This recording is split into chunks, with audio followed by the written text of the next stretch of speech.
आपने ज़ेर ज़मीन ईरान के मिसाइल और ड्रोन शहरों के बारे में तो सुन रखा होगा, लेकिन क्या आप जानते हैं कि ज़ेर ज़मीन ईरान के फ़िज़ाई अड्डे भी मौजूद हैं, जहां से लड़ाका तैयारे परवाज़ें भरते हैं? बिल्कुल ऐसा ही है। ज़ेर ज़मीन ईरान के हवाई अड्डों के बारे में आमिर रज़ा से बात करते हैं। आमिर भाई, कुछ वीडियोस सामने आई हैं ईरान के ज़ेर ज़मीन फ़िज़ाई अड्डों की, जहां से उनके लड़ाका तैयारे परवाज़ें भरते हैं। ये फ़िज़ाई अड्डे कहाँ मौजूद हैं, इनकी गहराई कितनी है, इस बारे में हमारे नाज़रीन को बताइएगा। सर, सबसे पहली बात तो ये है कि ये जो फुटेजेज़ आई हैं मैंने भी देखी, आपने मुझे भी भिजवाई थी कि तुर्की और उर्दू की एक फुटेज हाँ आपने जी। भिजवाई थी मुझे।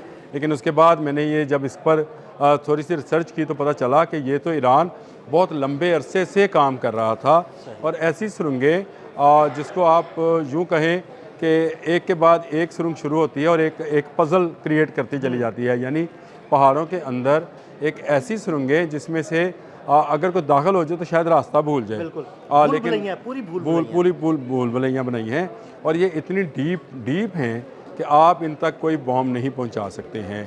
उसकी हिफाजत के लिए एक पूरा पहाड़ खड़ा है और उसके अंदर ये मौजूद हैं। 2023 में पहली मरतबा उकाब 4 के नाम से इन्होंने एक सुरंग जो है अच्छा। उसका इफ्तिताह बाकायदा किया था। लेकिन पासदारान इनकलाब ने उस वक्त उसकी सिर्फ अंदरूनी फुटेज जो थी वो दी थी, लाजमी बात है, और उसकी लोकेशंस जो है वो किसी के साथ शेयर नहीं की थी। और उसकी बुनियादी वजह मैं पहले भी बता चुका हूँ कि ये कुछ उनके ऐसे सीक्रेट्स हैं। मसलन कल आप और मैं, आज बल्कि हम दोनों बात कर रहे थे कि मुश्तबा खामनेई कहाँ हैं, तो ये एक ऐसा सीक्रेट है जो कि शायद ईरान में भी चंद एक महदूद लोगों को पता हो सकता है मसूद पशकियान को भी ना पता हो। हाँ जी। देखें जी, मैं कहता या अब्बास अरागची को ना पता हो, तो ये ऐसे सीक्रेट्स हैं जिनको उन्होंने नहीं खोला है। और मुझे जो समझ आई है कि ये उकाब 4 इस नस्ल के एयरबेस का, यानी अंडरग्राउंड एयरबेस का चौथा वर्जन था। अच्छा। इससे पहले 3 बन चुके थे। और आपको मैं अक्सर जब हम व्लॉग कर रहे होते तो मैं आपसे कहता हूँ कि दिल साहब मुझे बताएं, आज तक एक फाइटर प्लेन भी तबाह हुआ? नहीं, बिल्कुल नहीं।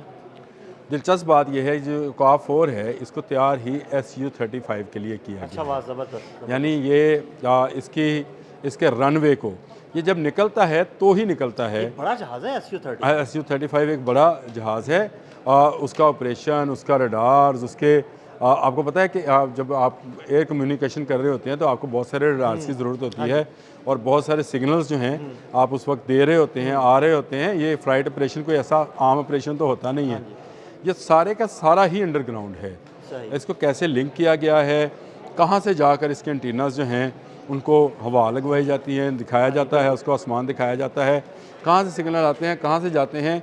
इसमें चाइना ने इनकी बहुत मदद की है। बाइडो सिस्टम जो है उसको इन्वॉल्व किया है ताकि बाकी दुनिया के रडार से ये कट कर ऑपरेशन हो। और अभी तक मैं आपको बताऊं, बहुत सारे ड्रोन्स ऑपरेशन जो हैं इससे शुरू किए गए हैं। इसके अंदर ना सिर्फ फाइटर प्लेन्स बल्कि ड्रोन्स के लिए भी अलग से सुरंगें मौजूद हैं। यानी बहुत सारे ड्रोन जिनके थ्रू ईरान ने मशरिक़ वस्ता पर अटैक किया, वो भी इन्हीं सुरंगों से निकलकर प्रवास करते रहे। जी बिल्कुल, ऐसे ही सुरंगों में जैसे हमें बताया जाता है या दिखाया जाता है कि शायद 136 है, उसमें वो लोहे की एक राड के ऊपर से वो तेज़ी के साथ उड़ता है।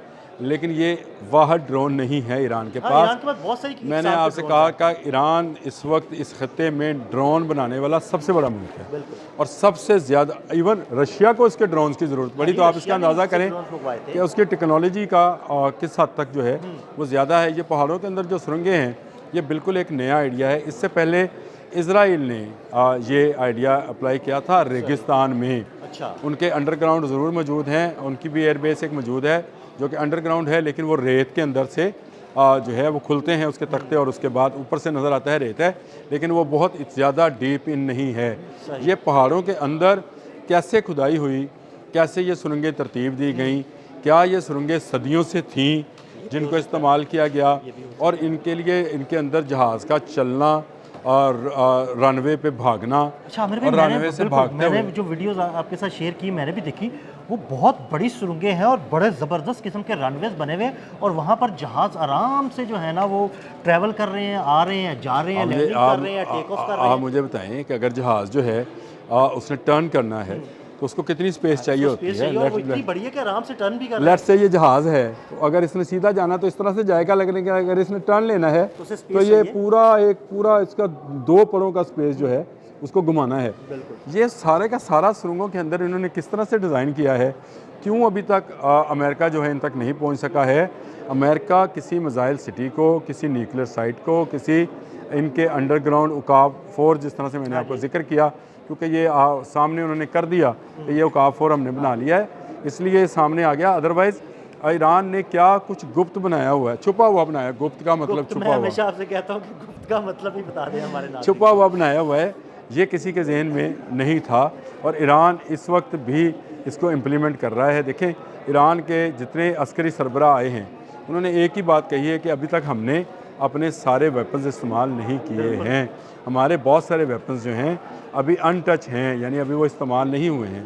तो इसका मतलब ये है कि ये उकाब 4 भी सिर्फ अभी ड्रोन्स के लिए कल रात इस्तेमाल हुआ है। देखिए, इसकी खबर जब बाहर आई तो मेरे जहन में आया कि कल जो हमला हुआ है बिन गोरियान एयरपोर्ट पे, उसमें ड्रोन इन्वॉल्व था और मैंने आपसे कहा था वो डिफरेंट ड्रोन था, वो ये वाला ड्रोन नहीं था। वो वाला उसके ड्रोन था बाद क्योंकि शाहिद 136 की रेंज इतनी नहीं है। हाँ, इतनी रेंज नहीं है। वो ये एक जो नया इसराइल ड्रोन तक है। पहुंचा है, इसका मतलब है कि आज मैंने सुबह एक व्लॉग किया है, उस पर मुत्तहिदा अरब अमारात ने भी कुछ ड्रोन शो किए हैं कि उनके बड़े बहुत हैवी ड्रोन्स हैं और वो बड़ी दूर तक जाते हैं और बड़ी तेज़ रफ्तारी से सफ़र करते हैं। उन्होंने कहा अगर ईरान के लिए ज़रूरत पड़ी तो वो इससे इस्तेमाल करेंगे, लेकिन ईरान ने भी अभी तक सिर्फ अपना शायद 136 ही टेस्ट किया था।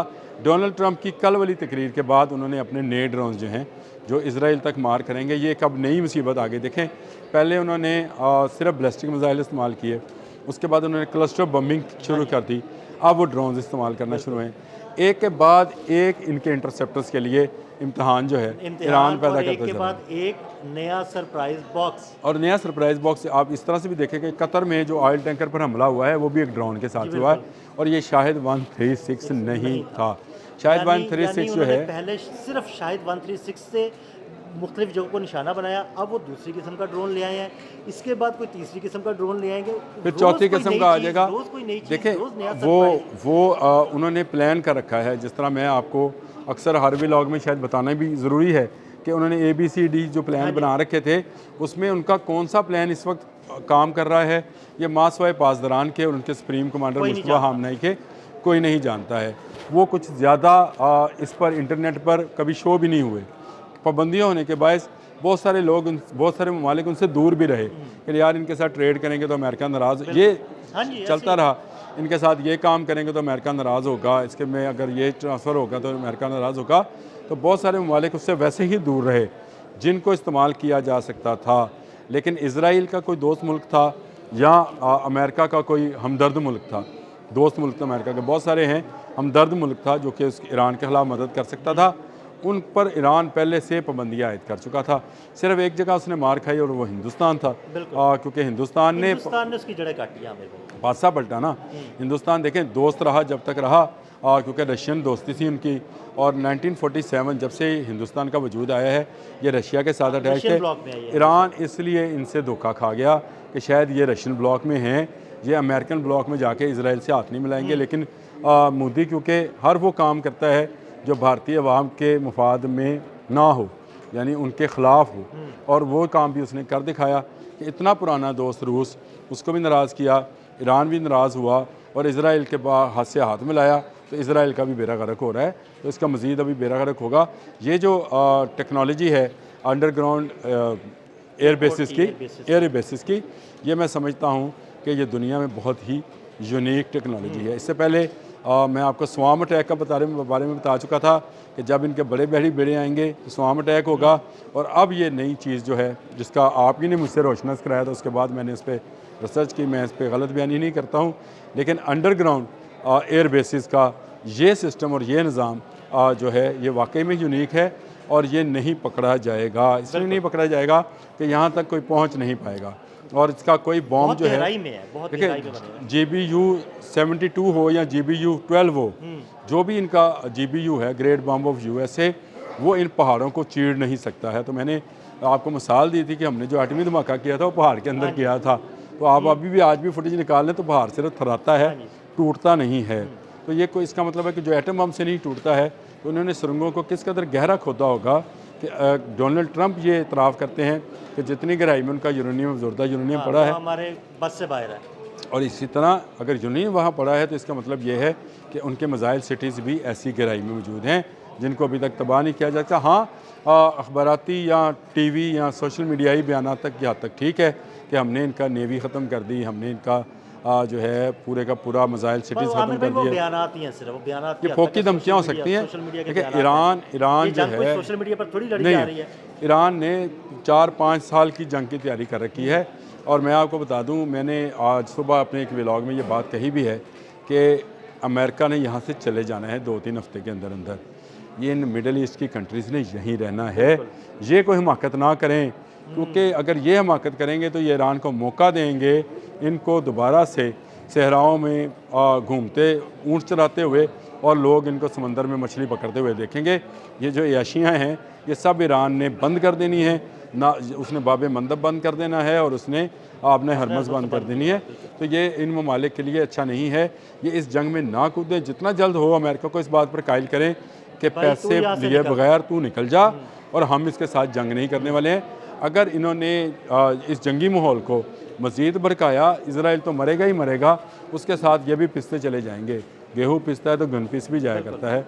इनके पास इतनी, जिसको अमेरिका नहीं रोक पाया, आप मुझे बताएं अरब शेख रोक पाएंगे? बिल्कुल ये दुबई वाले रोक पाएंगे? नहीं, बिल्कुल भी नहीं। अब कतर वाले रोक पाएंगे? भाई कुवैत, बहरीन, अमान, तो फिर ईरान तो फिर इस खत्ते का वाहद सुपर पावर बन जाएगा और उसको फिर कोई रोक नहीं पाएगा। और उस पर अमेरिका ये इतराफ़ कर रहा है कि उसका यूरेनियम जो है, अगर उसका यूरेनियम तुम नहीं पकड़ सके तो ईरान ने, अगर आपको याद होगा, जंग से पहले ये कहा था हम जंग मुसल्लत हुई तो हम एटमी धमाका करेंगे। अगर वो किसी दिन किसी सुरंग के अंदर धमाका कर देता है तो फिर क्या बनेगा इनका? इसलिए सुलह जो रहें। ईरान के अंडरग्राउंड एयर बेसिस पर आपने बात की थी, मैंने कहा ज़रा तफसील से बताया जाए कि कौन कौन सी जो है जहाज़ और कौन कौन सी एयर बेसिस जो हैं इनके पास मौजूद हैं। ये औकाफ 4 की फुटेज जो हैं, ये तस्वीर जो हैं आपके पास भी हैं, मेरे पास भी हैं, लेकिन इससे पहले भी उकाब 1, 2, 3 भी हैं। ये उकाब जो 4थे नंबर का है और हो सकता है कि उकाब 8 भी तैयार हो गया हो। हाँ जी, उसके बाद जिसको याद, हाँ, लेकिन उन्होंने ना उसको अभी रिवील किया हो। जब ये चीज़ें रिवील होंगी तो बहुत सारी चीज़ें सामने आएंगी। अभी तक अमेरिका ने किसी फाइटर प्लेन को ईरान के गिराने का दावा नहीं किया है। सिर्फ इस बात को एक मद्देनज़र रखें कि आपको समझ आ जाएगी कि ईरान इस जंग को किस तरह से फ़ाइट कर रहा है। बहुत शुक्रिया आमिर भाई। आमिर भाई ने बड़ी तफसील के साथ इस सारे मामले पर रोशनी डाली। अदील अहमद और आमिर रज़ा को इजाज़त दीजिएगा। अल्लाह हाफ़िज़।